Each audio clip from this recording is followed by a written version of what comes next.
പിന്നെ മിഥുനം രാശിക്കാർ മകയിരം, അര, തിരുവാതിര, പുണർതം, മുക്കാൽ.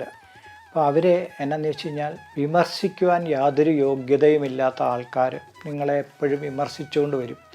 കാരണം നിങ്ങളുടെ കുടുംബത്തിൽ നിന്നാണെങ്കിലും നമ്മളുടെ പല സുഹൃത്തുക്കളാണേലും ഒക്കെ അവർക്ക് നിങ്ങൾ ചെയ്യുന്ന തൊഴിലെന്താണെന്നോ നിങ്ങൾ ചെയ്യുന്ന കർമ്മം എന്താണെന്നോ ഒന്നും അറിയാൻ പാടില്ലായിരിക്കും.